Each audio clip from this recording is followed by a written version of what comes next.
The modern human experience is often characterized by a quiet, pervasive desperation, a sense that beneath the frantic pace of 6 a.m. alarms, 2-hour commutes, and the digital hum of constant connectivity, something is fundamentally broken. We describe our lives as fine, yet this word acts as a thin veil over a deep-seated endurance. We are not merely living, we are surviving the burden of our own minds. This existential malaise was the primary focus of the Norwegian philosopher Peter Wessel Zapffe. In his seminal 1933 essay, The Last Messiah, Zapffe posited a terrifying proposition. Human consciousness is not an evolutionary triumph, but a biological mistake. We are the only animals cursed with the foresight of our own extinction, and to survive this knowledge, we have built a civilization out of beautiful lies. The evolutionary glitch. Consciousness as maladaptation. To understand Zapffel's philosophy, one must first accept his premise that humanity is over-equipped. Just as a prehistoric deer might have developed antlers so large they eventually hindered its movement and led to its extinction, humanity developed a brain with an excess of cognitive power. Nature gave us the capacity to reflect, imagine, and seek purpose, but it placed us in a universe that is indifferent, random, and ultimately silent. This creates what Zapffe called cosmic panic. Unlike a lion or a lark, which exists entirely in the present moment, the human being is burdened by the knowledge of death. We see the end in every beginning. We know that every love will eventually fade or be severed by loss, and that every achievement will be swallowed by time. This awareness is not a gift, it is a defect. Consciousness allows us to see the abyss, but it does not provide us with the tools to bridge it. Consequently, the human condition is a tragedy defined by the need to live as if we do not know what we know. The 4 pillars of denial. Zapffe argued that to prevent the human species from collapsing under the weight of this cosmic panic, we developed 4 psychological defense mechanisms. These are not tools for finding truth. They are shields designed to protect us from it. They are the 4 illusions that hold the human machine together. 1. Isolation. The art of forgetting. Isolation is perhaps the most fundamental and brutal of the defenses. It is the arbitrary dismissal of disturbing thoughts and feelings from our conscious awareness. To function in society, we must amputate the parts of our psyche that scream about the meaninglessness of existence. We see this in the unspoken pact of social decorum. We do not discuss the void at dinner parties. We do not ask children about the nature of non-existence. When a person suffers an existential breakdown in public, the societal response is often one of clinical removal rather than philosophical engagement. We call for help not because the person is a threat, but because they have broken the pact by letting the cracks show.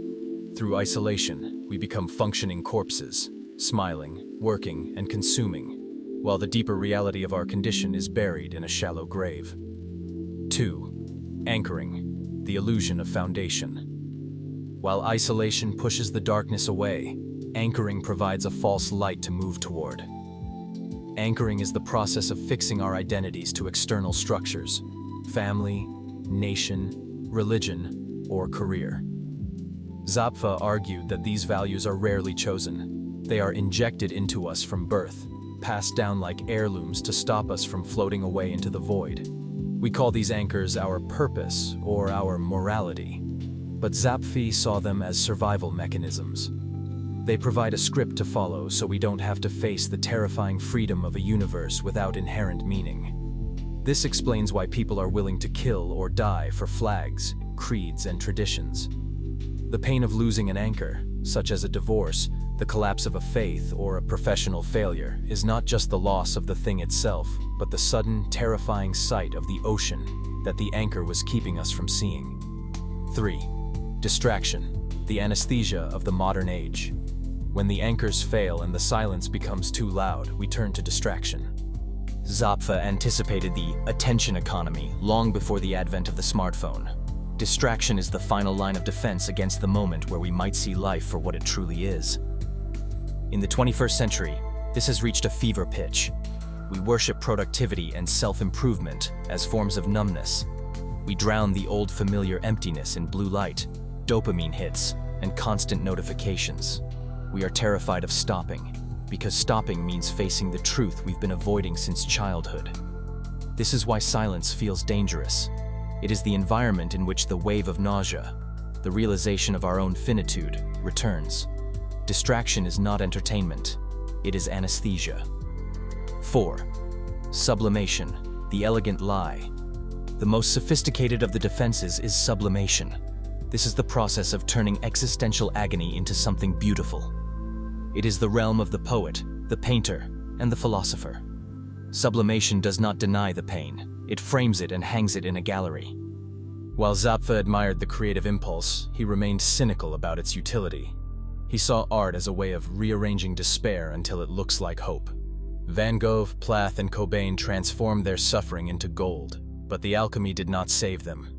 Sublimation allows the audience to experience the abyss from a safe distance, feeling the sublime without having to suffer the reality. It is a scream polished until it sounds like a song. It makes the tragedy of existence tolerable, but it does not solve the underlying defect of consciousness. The Last Messiah and the Path of Compassion. Zapffel's philosophy culminates in a figure he calls the Last Messiah. Unlike traditional messiahs who offer salvation through faith or action, this figure offers a message of cessation. The Messiah's message is simple and devastating. Know yourselves, be infertile and let the earth be silent after ye. This is the core of Zapffel's anti-natalism. He believed that the only truly compassionate response to the tragedy of consciousness is to stop passing the wound forward. To bring a child into the world is to condemn them to the same cycle of cosmic panic and the same need for beautiful lies. Zapffe did not hate life. He loved humanity enough to want its suffering to end. He called for a graceful fading, a voluntary, quiet exit for the species. Living without hope, the strength of clarity. What, then, is left for those of us who are already here? Zapffe does not offer a roadmap to happiness, as he believed happiness is often just a byproduct of successful self-delusion. Instead, he offers the relief of recognition. There is a unique kind of peace that comes from realizing you are not broken, for feeling that something is wrong with the world. You are simply awake. In an era where meaning is mass-produced and positivity is mandatory, Zapffel's honesty is a radical confrontation. It allows us to stop the exhausting effort of pretending to be fine. Living with Zapffel's clarity means moving beyond the need for hope.